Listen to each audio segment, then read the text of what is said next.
Blessed are the eyes that see what you see. For I tell you, many kings and prophets have desired to see what you see, and have not seen it. To hear what you hear, and have not heard it.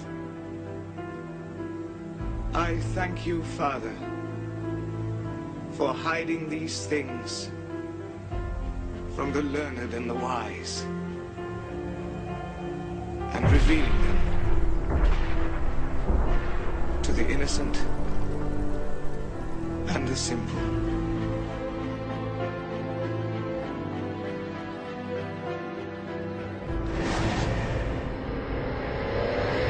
There was more heavy fighting today along the Turkey-Syria border, but it's not going quite the way the U.S. wants. Holly Williams on the dilemma posed by America's friends, who are foes. It began with Turkey launching an offensive against ISIS last week, sending tanks and Syrian rebel fighters over its border and into the town of Jarablus. Turkey's a close US ally, and the operation was backed up by Turkish and American airstrikes. But after an easy victory against ISIS, the Syrian rebels headed further south to take on Kurdish fighters. Turkey views the Kurdish group as terrorists, but the Kurdish fighters are backed by the US. They work together with American special forces. It's an ISIS fighter. And we've seen them up close, stripping away territory from ISIS. So now two US-backed groups, who are both supposed to be fighting Islamic extremists, are instead clashing with each other. This video appears to show members of the Kurdish group captured and humiliated by rebel fighters. America's special envoy for the fight against ISIS, Brett McGurk, tweeted today that the clashes are unacceptable, calling on all sides to stand down. Now to tensions rising in the Persian Gulf after a close encounter at sea, a U.S. Navy patrol boat firing 3 warning shots at an Iranian vessel. This is the most aggressive behavior by the Iranians in recent memory. The U.S. had 2 coastal patrol boats in the Persian Gulf approached by 3 Iranian vessels that were crisscrossing the bow of the U.S. boats at high speed. I know from having been on U.S. ships in the Gulf that there are escalating warnings that are given, radio calls, loudspeakers, horns, flares. The Iranians finally veered away, but later returned, aiming head-on at the American vessels, coming within 200 yards, and that's when the Americans fired those 3 warning shots from a .50 caliber weapon into the water, and the Iranians finally turned around. Tensions have increased between Iran and the U.S. in recent days, despite an overall improvement in bilateral relations. Serious differences still remain over a number of issues, including Iran's ballistic missile program, the Syrian conflict, and anti-terrorism efforts in Iraq. Russia has deployed troops and Marines to the Crimean Peninsula amid an ongoing large-scale snap drill. The Russian armed forces have started a week-long military drill involving 3 of the country's 4 military districts. The drills aimed at checking their ability to beef up forces and defend Russia's interests amid growing security threats. Tensions between Russia and Ukraine have been escalating since early August, when the Russian Federal Security Bureau said it had thwarted a series of terrorist attacks in Crimea. They said the attacks were masterminded by Ukrainian military intelligence. Kiev denied the accusation. Violence has erupted in Indian-controlled Kashmir, where security forces have used force to end renewed protests by the pro-independence residents. Indian forces fired live ammunition, shotguns, and tear gas at protesters who responded by hurling stones in the city of Srinagar. Earlier, authorities lifted a 52-day curfew in Kashmir, except the town of Pulwama and some parts of Srinagar. The curfew was imposed after numerous protests took place in early July. The demonstrations were sparked by the killing of a pro-independence leader by Indian troops.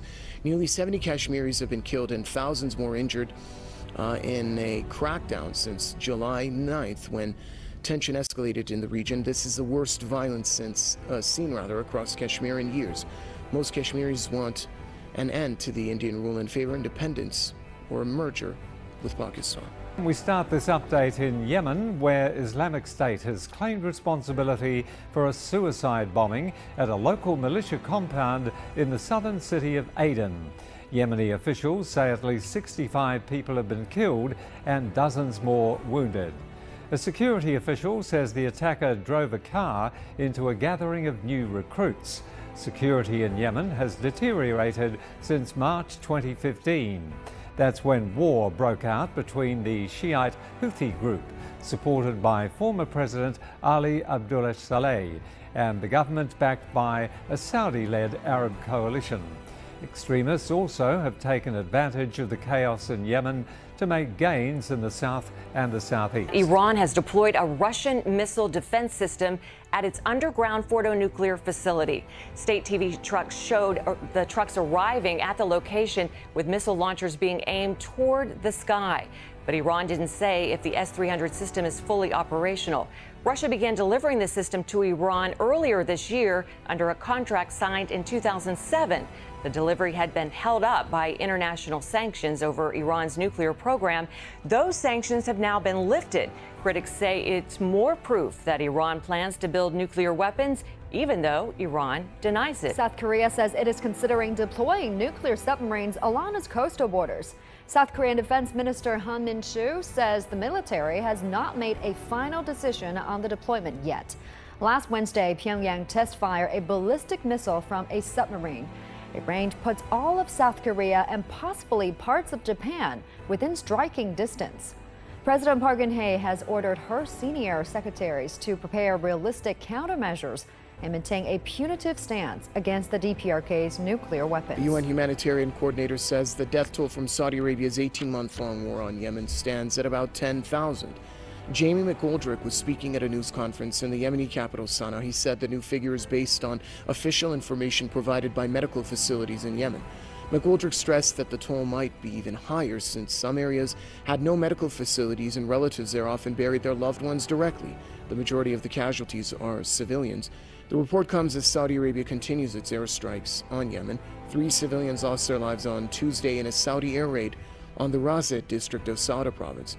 Riyadh launched attacks on Yemen in March 2015 aiming to bring back the country's former president to power.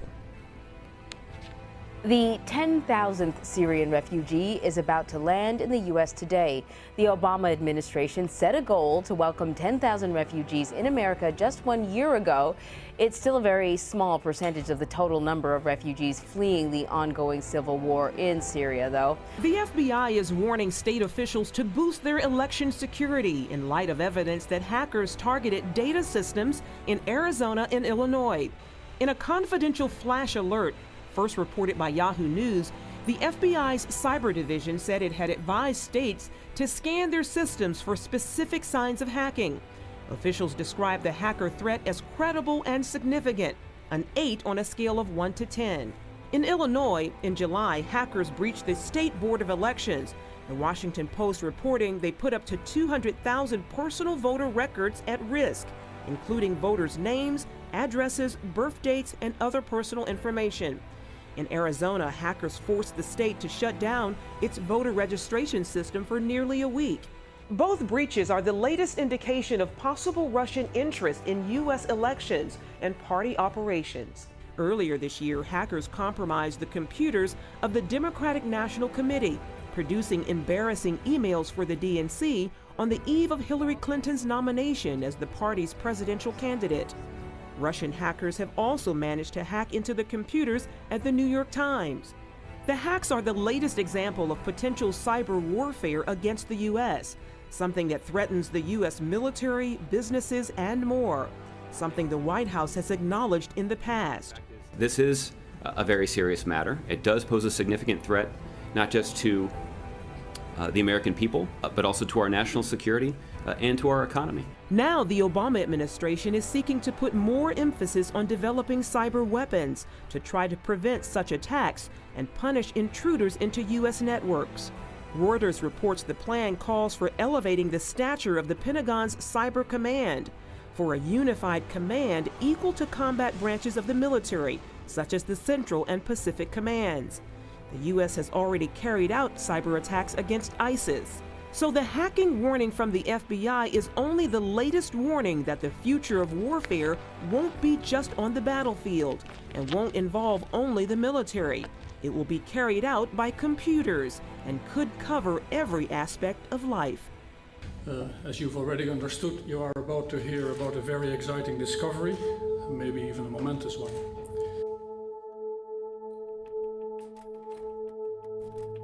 A second Earth-like planet, just a mere 4.243 light-years away, has been discovered. A distance that would take the average human using current propulsion technology hurtling through space at 20,000 miles per hour, give or take 100,000 years to travel to, has quite possibly been discovered right in our own backyard in the habitable zone of a neighboring system known as Proxima Centauri. Dubbed Kepler 452b, the Earth-like planet is roughly 60% larger than Earth. The temperature that you would have on the surface of this planet if there is no atmosphere is actually minus 40 degrees, which is not spectacular. But, of course, we all want this planet to have an atmosphere, and if it has an atmosphere, it is actually pushing up the temperature through the greenhouse effect above 0 degrees and in the liquid water habitable zone. Of course, the vampiric elite of planet Earth are beside themselves with world-conquering glee. Mark Zuckerberg and his Russian internet billionaire counterpart, Yuri Milner, are hatching a plan to escape the confines of the earthbound hell pit the elite created and preside over for greener pastures. But now we can transcend it. With light beams, light sails, and the lightest spacecraft ever built, we can launch a mission to Alpha Centauri within a generation. Dr. Edith Weeks explains from the book titled Outer Space Development, International Relations and Space Law, although having been extremely successful, NASA is being constructed as incapable, as a failed government bureaucracy, indeed as somehow effeminate. In addition, there is a trend wherein private companies contracted with the government are gradually beginning to take over the business of space missions. These processes regarding space exploration, space travel are consistent with my argument that part of the hyper-privatization mandate is to transfer many of NASA's assets over to the private sector. Space missions to other celestial bodies, large and small, in the past were carried out exclusively by government entities. Over the next decade, we will work with experts here at ESO and elsewhere to get as much information as possible about the Proxima Centauri planet, perhaps as noted, even including whether it might bear life. Yuri Milner, Stephen Hawking, and Mark Zuckerberg oversee our project. It doesn't look like a space shuttle or Voyager. The ultimate spacecraft is going to be about the size of this, maybe quite a bit lighter, and having much more functionality. In your estimation, what's the probability of finding intelligent alien life in the next 20 years and why? The probability is low. Probably. May they one day travel at the speed of light only to finally arrive on a planet inhabited by 50-foot-tall patriots.